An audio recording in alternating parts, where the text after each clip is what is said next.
মহালয়ার পর থেকেই উৎসব মুখর কলকাতা, কিন্তু কয়েক ঘন্টার টানা বৃষ্টিতে যেন ভেঙে পড়ল সেই আনন্দের আবহ।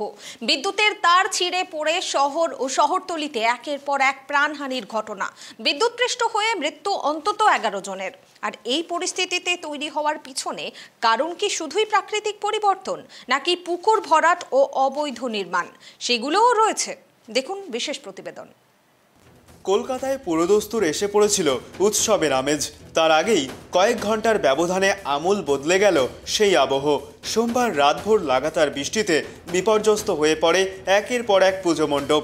অনেকেই মনে করেন 1978 সালের বন্যার পর এমন পরিস্থিতি তৈরি হয়নি শহর কলকাতায়। ভয়ঙ্কর পরিস্থিতি তৈরি হয়েছিল শহরতলিতে। গোটা শহর যেন জলের তলায়, আর সেই জমা জলে ছিঁড়ে পড়ে বিদ্যুতের তার, আর তাতেই বিদ্যুৎপৃষ্ট হয়ে মৃত্যু।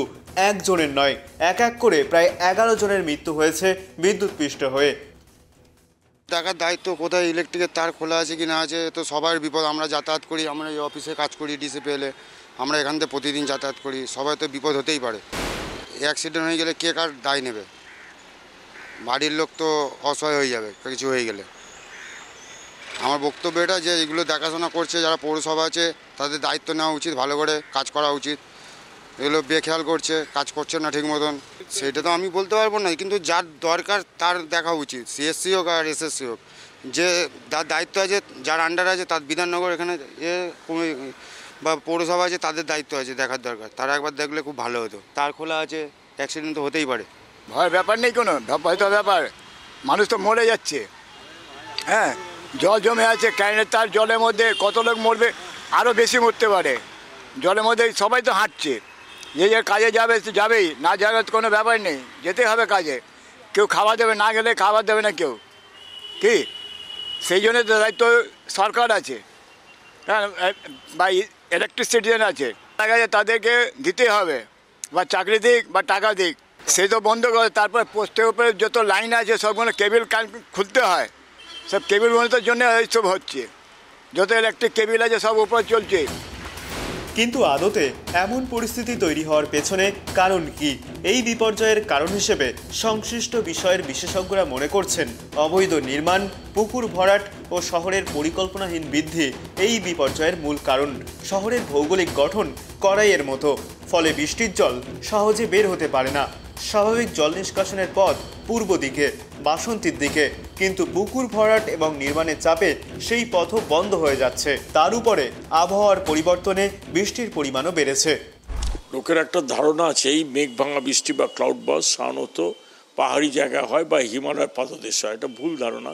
কাতারেও কিছুদিন আগে হয়ে গেছিলো, হঠাৎ বৃষ্টি হতে পারে। এটা কেন হয় না, যখনই জলীয় বাষ্প বেশি হয়ে যাবে এবং তার সাথে যদি দূষণ বেশি হয়, তো তার ফলে মেঘে জলীয় বাষ্প হলে মেঘটা ভারী হয়ে যায়, তখনই হঠাৎ করে পড়ে যায়।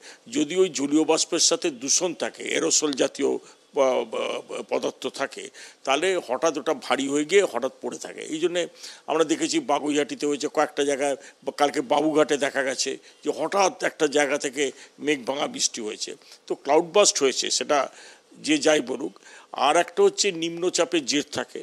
যদি নিম্নচাপে জোড়া ফলা থাকে, ধরুন একটা বঙ্গোপসাগর থেকে হলো আর একটা অন্য জায়গা থেকে হলো, নিম্নচাপের জেরেও জলীয় বাষ্প, প্রধান কথা হচ্ছে জলীয় বাষ্প। এবার জলীয় বাষ্পের সাথে যদি দূষণ বাড়ে তাহলে এই ক্লাউড বাস্টটা হয়। কারণ এই ক্লাউড বাস্টের প্রতিকারের উপায় হচ্ছে যে আমরা পুকুর বুঝিয়ে ফেলেছি। যেমন কলকাতার কথা বলছি, কলকাতা গত 10 বছরে আমরা প্রায় 3500 প্রপার কলকাতায় পুকুর বুঝিয়ে ফেলেছি। এই পুকুরগুলো জল ধারণের ক্ষমতাটা নিয়ন্ত্রণ করে। এখন জলটা ঢালু জায়গায় যায়, আগে যেত পূর্ব কলকাতা জলাভূমির দিকে, এখন এই দিকে গঙ্গা নদীর দিকে যায়, এটা ভাগ হয়ে গেছে। তো এই যে ঢাল এরিয়া আছে, যেমন বঙ্গোপসাগর থেকে আমাদের কলকাতা প্রায় 20-25 ফিট ওপরে আছে এবং আমাদের দূরত্ব আছে 120 কিলোমিটার, এবং প্রতি কিলোমিটারে যদি আমার 1 ফিট করেও যদি ঢাল যদি করা যায় তাহলে জলটা বেরিয়ে যেতে পারে, জলে কোনো অসুবিধা হয় না। কিন্তু দেখা যাচ্ছে যে এই ঢালটা নষ্ট হয়ে গেছে। কারণ এখানে কনস্ট্রাকশন হচ্ছে, তোমার আনসাইন্টিফিক ম্যানারে বাড়িঘর হচ্ছে, জলাজমি বুঝিয়ে, পুকুর বুঝিয়ে, এবং কংক্রিটাইজেশন বেশি হচ্ছে। কলকাতায় যদি খোলা জায়গা না থাকে তাহলে বৃষ্টির জল মাটির নিচে যাবে না, গ্রাউন্ড ওয়াটারও রিচার্জ হবে না। আর কলকাতায় অন্তত 1000-5 পুকুর থাকতে হবে কলকাতার আশেপাশে। আমার মতে যে যত টাকা আমাদের এদিক ওদিক অনেক টাকা খরচা করা হয়, নষ্ট করা হয় পরিবেশের জন্য, এখন পরিবেশ নীতিটা, রাজনীতির থেকে পরিবেশ নীতিটাই হচ্ছে আসল। কারণ আজকে যদি দুর্গাপুজো না হয়, ফেস্টিভ্যাল যদি না হয় এই পরিবেশের কারণে, তাহলে বিসর্জন যদি তার বিসর্জনের আগেই হয়ে যায়, তাহলে কিন্তু আমাদের রাজনীতি করে কোনো লাভ নেই। পৃথিবী জুড়েই ক্লাইমেট চেঞ্জ হচ্ছে, ক্লাইমেট চেঞ্জের প্রভাব যেরকম পাহাড়ে পড়ছে আমরা দেখেছি ইন রিসেন্ট টাইমস, একইভাবে সমতলের মেগা সিটিগুলো হচ্ছে, তাতে এফেক্টেড হচ্ছে।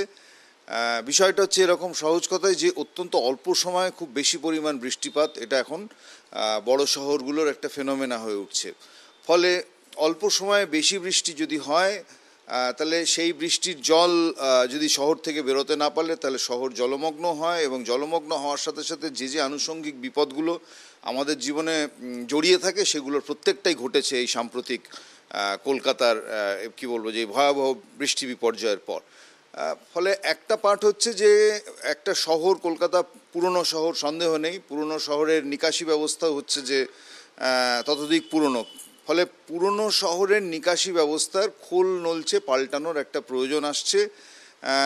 আগে একটা ধারণা ছিল অনেকেরই যে আমাদের এই ড্রেনেজ সিস্টেম বা নিকাশি নালাগুলোর মধ্যে যে পলি জমে থাকে সেটাকে ডিসিল্টিং করাটাই যথেষ্ট, কিন্তু এখন যে ধরনের বৃষ্টিপাত হচ্ছে তাতে পুরনো নালা পরিষ্কার রাখাটাই যথেষ্ট নয়, বরং হচ্ছে এর সাথে নতুন নিকাশি পরিকাঠামো গড়ে তোলার প্রশ্নটা ভীষণ জরুরি হয়ে উঠছে। সেটা শুধু কলকাতা নয়, কলকাতা, মুম্বাই, দিল্লি প্রত্যেকটা শহরের ক্ষেত্রেই এই একই জিনিস আমরা দেখতে পাচ্ছি। আগে তার প্রস্তুতি নেওয়ার কিছু প্রয়োজন আছে, কারণ এখন অনেকগুলো বিপর্যয় হচ্ছে, অনেক ধরনের আবহাওয়াজনিত বিপর্যয় আগাম পূর্বাভাস আমরা পেতে পাচ্ছি। ফলে যদি এখানেই প্রশ্ন হচ্ছে যে পুজোর আগে এরকম একটা বিপর্যয় হবে, হয়তো এই মাত্রার বৃষ্টি হবে সেভাবে ধরা যায়নি, কিন্তু একটা ধরনের আবহাওয়ার বিপর্যয় হচ্ছে, বৃষ্টি আসতে পারে, এই সংকট বা এই পূর্বাভাস যখন থাকছে তখন দাঁড়িয়ে শহরের পুর প্রশাসনের পক্ষ থেকে যে সতর্কতার প্রয়োজন ছিল, বা শহরের বিদ্যুৎ সংযোগকারী বেসরকারি সংস্থা সিএসসি তাদের তরফ থেকেও যে ধরনের সতর্কতা দরকার ছিল বিদ্যুৎ পরিবাহী পরিকাঠামোর নিরাপত্তা নিয়ে, সেটা তারা করতে আটারলি ফেল করেছে। এই কারণেই এই ফেলিওরটা আরও বেশি চোখে আঙুল দিয়ে দেখাচ্ছে। The similar kind of failure which occurred আমফানের সময়, তখন হচ্ছে একই সাথে ঘূর্ণিঝড় ছিল, বৃষ্টি ছিল। ফলে ঝড় এবং বৃষ্টি এই দুটো যদি একসাথে হয় তাহলে তার দাপট অনেক বেশি হয়। কিন্তু এই সাম্প্রতি যে কলকাতার বৃষ্টি হলো তাতে এত জল জমলো, 200 থেকে 300 মিলিমিটার জল জমে গেছিলো, কিন্তু সেখানে ঝড় ছিল না। ফলে বিনা ঝড়ে গোটা রাত্রে নিঃশব্দে একটা শহর ভেসে গেল। পরের দিন সকালে উঠে দেখছি আমাদের শহরের 11 জন সহনাগরিক তারা ইলেকট্রিকিউটেড হয়ে মারা যাচ্ছে, বিদ্যুৎস্পৃষ্ট হয়ে মারা যাচ্ছে। এটা আবার চোখে আঙুল দিয়ে দেখিয়ে দিল আমাদের কলকাতা শহরের নাগরিক পরিকাঠামো কতটা অরক্ষিত অবস্থায় আছি, এবং নোয়িং ইট ফুললি ওয়েল যে সামনে দুর্গাপুজো, শারদোৎসব। সমস্যা এখানেই শেষ নয়। জল নিষ্কাশনের সমস্যার কারণে একাধিক জায়গায় জল জমায়। কলকাতায় যে গাছগুলি রয়েছে সেগুলির গোড়ায় জল জমে আলগা হয়ে গেছে, ফলে সেগুলির অনেকগুলি হেলেও পড়েছে। ব্যবস্থা নেওয়ার দাবি জানিয়ে ইতিমধ্যেই এই বিষয়ে পুরসভার সংশ্লিষ্ট বিভাগে চিঠিও দিয়েছেন ঘোষবাবু।